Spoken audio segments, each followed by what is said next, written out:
Hello friends, and welcome to today's project on making chocolate pots de crème, or chocolat pot de crème. The T and S are said in silence as I consulted a French colleague of mine at work. A super simple dessert to make if you need something fast and easy. These are fantastic for any dinner party, or you can enjoy them at your own leisure. Here, I will be enjoying them with some fruit and chantilly. Now, the star of today's video, besides me, is the chocolate. This can be made with any kind of chocolate. Do me a favor, when you go to your supermarket, just check out the range of chocolate you can get. I picked up several, and here I'm going to show you.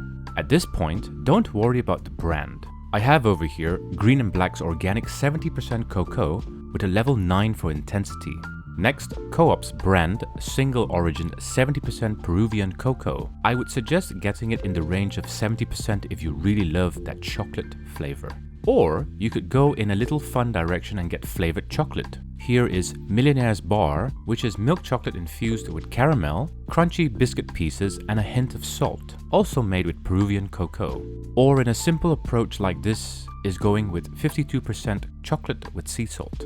Or still in the range of 50%, this being at 57% single origin dark chocolate with raspberries. Or on another 57% range, but this time with orange. Or you can go mega courageous and enjoy it with 85%. Other chocolates that I saw at the supermarket are also chocolates with mint, but I don't like the combination of chocolate and mint, so I didn't get any. My advice in life is to eat lots of chocolate, and when you find the one that you really like, you can turn it into this amazing dessert. Like over here, I tried all of them with their own unique characteristics. To be honest with you guys, I had tried so much chocolate, I felt a bit sick for about an hour. Also because I wasn't used to the intense amount. My absolute favorite was the Millionaire Bar, but only because I love milk chocolate. I wasn't a fan of the chocolate and orange. And for the mega intensity of the 85%, it nearly killed me. I needed some water right after that. But today, I want you to make a sophisticated chocolate dessert. So I have chosen the 70% range. Also, don't be afraid to mix the chocolates. Once we have chosen the chocolate needs a complementary thing to boost its sweetness. I will be using some dark Muscovado sugar. Dark Muscovado sugar is ideal for chocolate cakes, brownies, and fudge. Hence, it will be a good pair for this dessert. I'm going to emphasize, you need to taste and keep constantly tasting. You need to understand how your products can be combined to create something great. The dimensions in this sugar is beyond plain white sugar. This will help bring character to this dessert. The next important element is the milk. This is one of the best milks I can buy in the supermarket. It's creamy, rich and fatty. There is 4.8% fat here. Sometimes I just like to have a full glass of this stuff. But remember, taste, taste, taste. This will help you with the end product. This explains why I'm fat. Next, to help in the recipe, get yourself some really good eggs.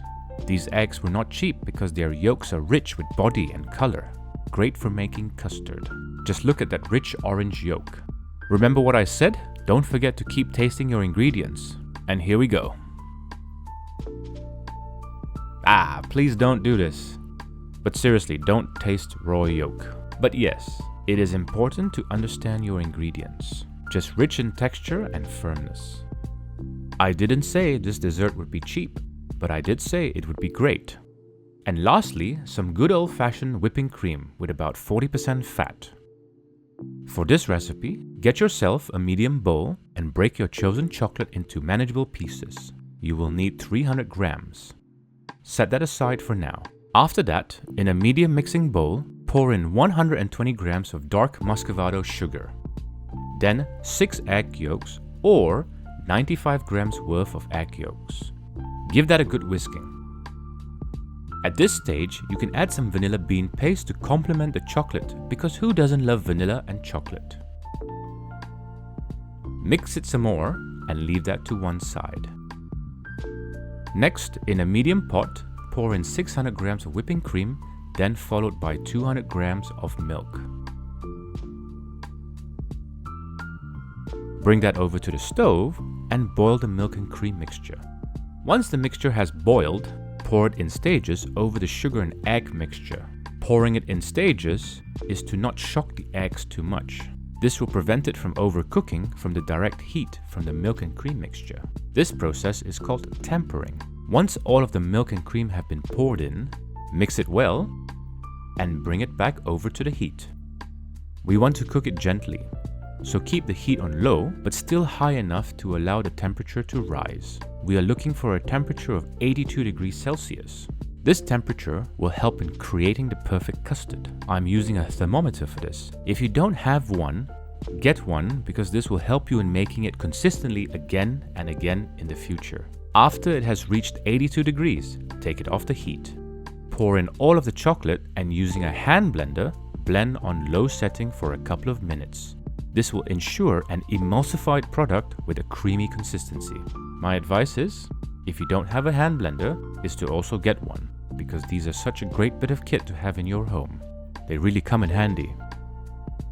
Just look at that, so silky and smooth.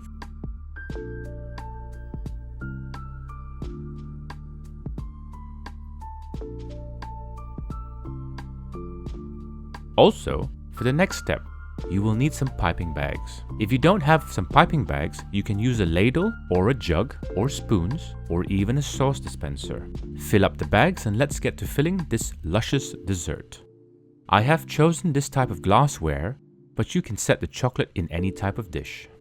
Pour as much as you like, but remember this is a very rich dessert, so don't go overboard. I have a decent amount, so I'm setting them in as many dishes as possible.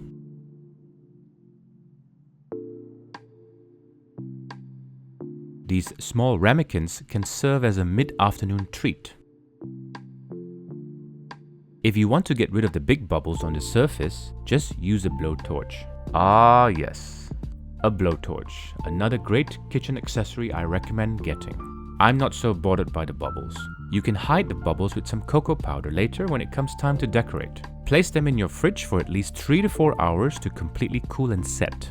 Now you must have patience and wait. I made them rather late at night, so I guess I'll just have to enjoy them the next day. Good night, my little lovelies.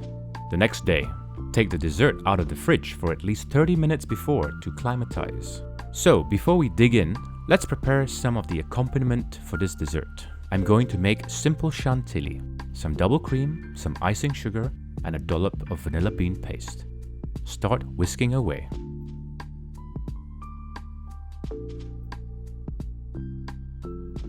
Whisk it until it becomes thick and it can support itself, just like this. Then stop. This is the consistency that we are after. Take your dessert and use the blowtorch to kiss the surface to make it shine. Take a spoon and drop some cream in a nice rustic manner on the top. Such a rich chocolate dessert as this requires some fruit, specifically fruit with a sweet but acidic burst to help with the fattiness. I love dark chocolate and sour raspberries. Never underestimate a simple dessert such as this. Some extra finishing touches are either to dust some cocoa powder, or I'm going to finely grate the dark chocolate with raspberries over the top of the Chantilly.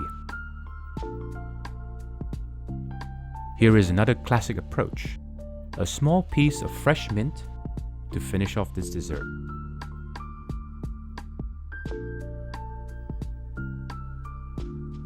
Now, for the moment I have been waiting for.